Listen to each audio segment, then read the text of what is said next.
예수님께서 갈릴리를 두루 돌아다니시며 가르치시고 천국 복음을 전파하시고 병을 고쳐주셨습니다. 예수님을 쫓아다니는 무리를 주님이 바라보았을 때 주님의 눈에 비친 그들의 모습은 목자 없는 양처럼 길을 잃고 고생하며 기진해 있었습니다.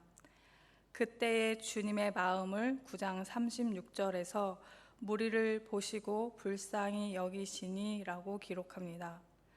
여기서 불쌍히 여기다로 번역된 헬라어는 창자를 뜻하는 단어에서 유래한 것으로 유대인들은 창자에 감정이 담겨 있다고 믿었습니다. 이 단어는 단순히 가엾다라고 생각하는 수준이 아니라 창자가 뒤틀리고 끊어지는 듯한 격심한 아픔, 몸 안에 장기가 뒤틀리는 듯한 격심한 동정심을 뜻합니다. 예수님은 무리를 보시며 창자가 뒤틀리는 듯한 격심한 동정심을 느끼시고 제자들에게 일꾼을 보내달라고 주인에게 기도하라고 명령하십니다.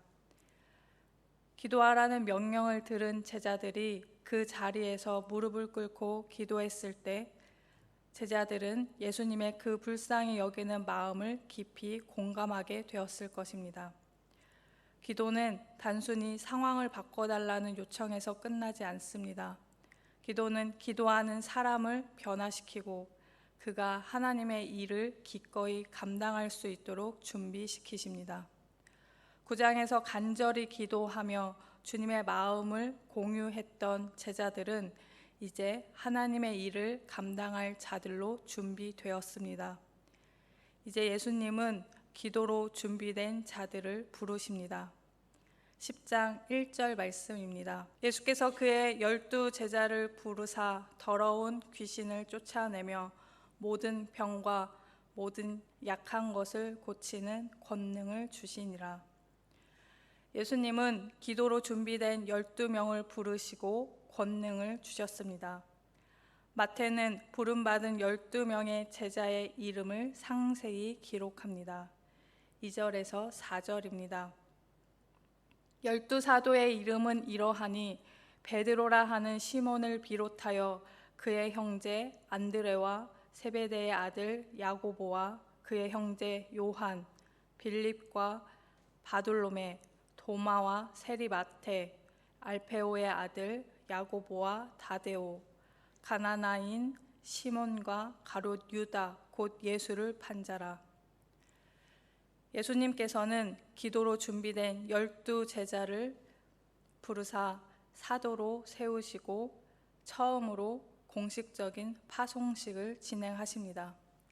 1절에서 제자로 불리운 12명은 2절에서 사도라 불리웁니다. 사도는 아포스톨로스로 내가 보내다 라는 뜻의 동사 아포스텔로에서 유래했습니다.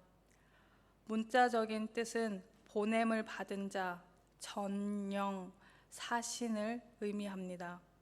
당시 헬라 사회에서 이 단어는 단순히 길을 떠나는 사람을 말하는 것이 아니라 특수한 임무를 띠고 보낸 이의 전권을 위임받아 파송된 정권 대사를 가리켰습니다.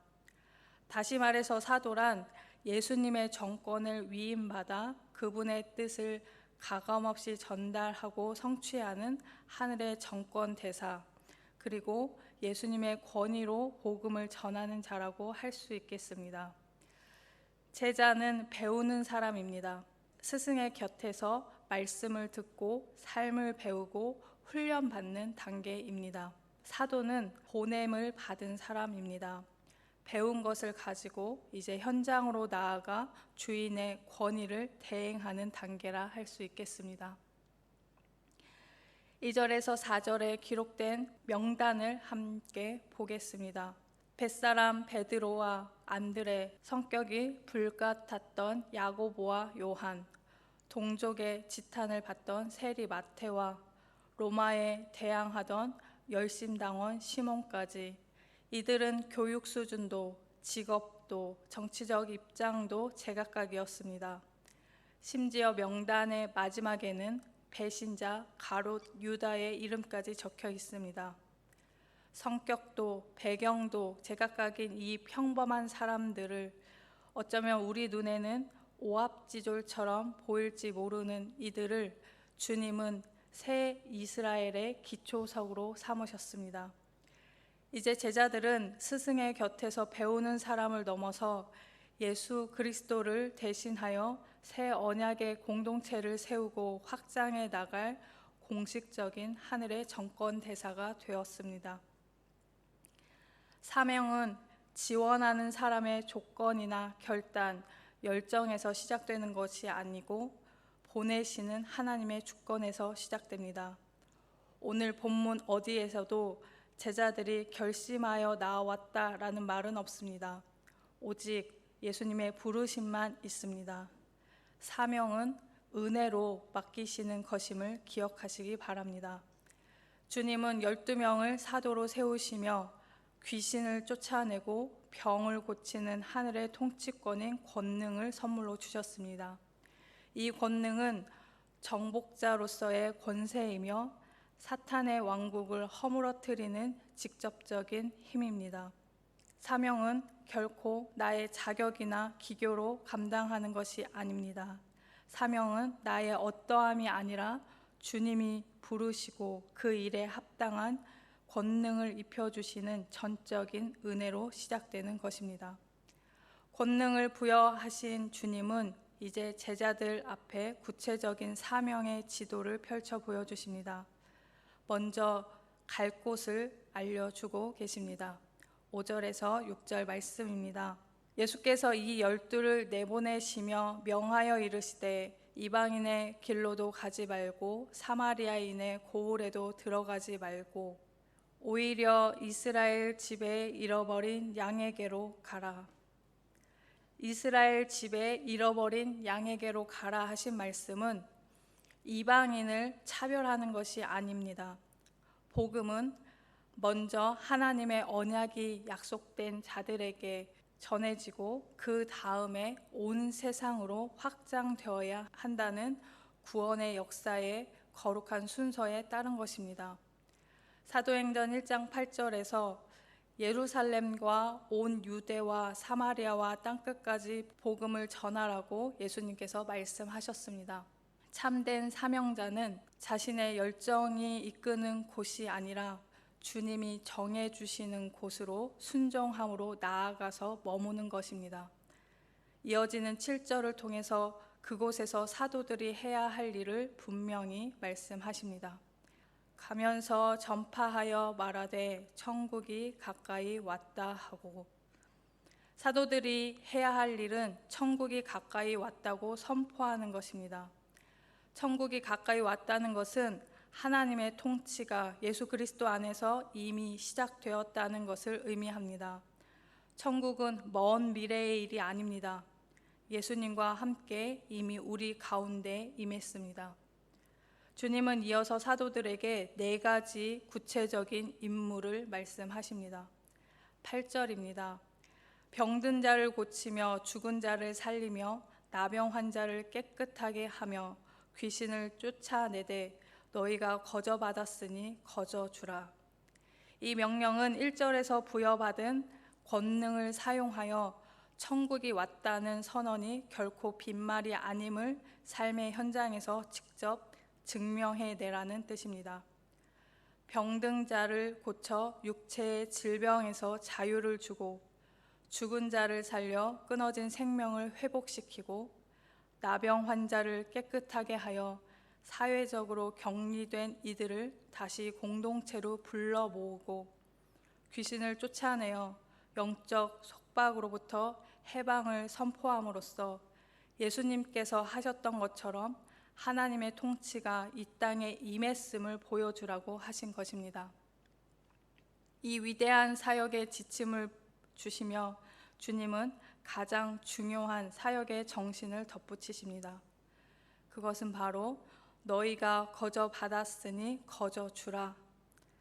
사명의 본질은 나의 공로로 쌓아 올린 것이 아닙니다. 하나님께 선물로 받은 그 과분한 은혜를 세상에 그대로 전달하는 통로, 즉 하늘의 뜻을 받든 사신이 되는 것입니다.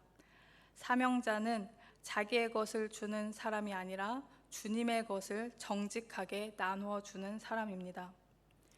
사역의 방향을 정해주신 주님은 이제 제자들의 배낭을 비우라고 하십니다. 너희 전대에 금이나 은이나 동을 가지지 말고 여행을 위하여 배낭이나 두벌 옷이나 신이나 지팡이를 가지지 말라. 이는 일꾼이 자기의 먹을 것 받는 것이 마땅함이라. 상식적으로 여행을 떠날 때 가장 먼저 챙겨야 할 것들을 하지 말라고 하십니다. 이것은 제자들을 일부러 힘들게 하거나 고생시키려는 것이 아니라 공급자 되시는 하나님만을 전적으로 신뢰하게 하려는 순종의 훈련입니다. 전대에 돈이 있으면 하나님보다 내 주머니를 먼저 의지하게 되기 때문입니다. 주님은 사도들이 사역의 현장에서 하나님이 어떻게 필요를 채우시는지 직접 경험하기를 원하셨습니다. 또한 주님은 사도가 어느 집에 들어가든지 먼저 평안하기를 빌라고 하십니다. 복음을 받아들이는 집에는 그 평안이 임할 것이고 거절하는 집에는 그 평안이 다시 사도에게 돌아올 것입니다. 그런데 우리가 기억해야 할 사실이 있습니다. 사명을 받았다고 해서 모든 문이 열리는 것이 아니라는 것입니다. 때로는 거절당하기도 하고 차가운 외면도 있습니다. 주님은 제자들이 겪을 그 상황을 14절과 15절에서 말씀하십니다. 누구든지 너희를 영접하지 아니하고 너희 말을 듣지도 아니하거든 그 집이나 성에서 나가 너희 발에 먼지를 털어버리라. 내가 진실로 너희에게 이르노니 심판 날에 소돔과 고모라 땅이 그 성보다 견디기 쉬우리라. 주님의 사역의 현장에서 거절당하는 그 책임은 제자들에게 지우지 않으십니다. 오히려 너희 발에 먼지를 떨어버리라고 명하십니다. 유대인들은 이방 땅에 갔다가 돌아올 때 그곳의 먼지까지도 부정하게 여겨서 반드시 발의 먼지를 털어냈습니다. 이것은 두 가지를 의미합니다. 복음을 거절한 이들이 더 이상 언약의 백성이 아닌 이방인과 다를 바 없다는 영적인 선언입니다. 그리고 제자들은 할 수 있는 모든 일을 다했으니 이제 그 책임은 복음을 거부한 자들에게 있다는 배려입니다. 그러니 결과에 매여 마음 아파하거나 시간 낭비하지 말고 단호히 떨어버리고 다른 곳으로 가라는 명령입니다. 결국 제자들에게 요구된 것은 눈에 보이는 성공이 아니라 보냄받은 자답게 끝까지 걷는 순종의 걸음이었습니다. 여러분, 사명은 인간의 결단에서 시작되지 않습니다. 사명은 자격 없는 우리를 불쌍히 여기시고 권능을 주시는 하나님의 일방적인 은혜에서 시작됩니다. 우리가 할 일은 그 은혜에 순종으로 응답하는 것입니다. 기도가 우리의 마음을 주님의 일에 기꺼이 감당할 자로 준비시켰다면 이제 믿음의 발걸음을 떼야 합니다. 주님이 정해주신 곳으로 향하는 순종, 전대가 비어 있어도 주님이 채워주실 것을 믿는 순종, 거절당해도 실망하지 않고 먼지를 털어내며 다시 걷는 순종이 우리에게 필요합니다. 예수님은 오늘도 무리를 보시고 창자가 끊어지는 아픔으로 그들을 불쌍히 여기십니다. 그리고 여전히 우리에게 말씀하십니다. 기도해라. 그 기도가 끝난 후에 주님이 우리를 부르실지도 모릅니다. 그때 우리에게 가장 필요한 것은 내 능력을 가늠해보고 내가 할 수 있을까 하는 질문이 아니라 나를 부르신 분의 신실함을 신뢰하며 보내시면 가겠습니다 라고 하는 한 발짝 내딛는 순종의 고백일 것입니다. 나를 보내신 분이 하나님이시니 나를 책임지실 분도 하나님이시라는 믿음으로 당당히 세상 속에서 평안을 전하시는 여러분들 되시기를 바랍니다. 기도의 자리에 머무는 것을 넘어서 보내심 받은 길로 기꺼이 나아가는 우리 모두가 되시기를 소망합니다.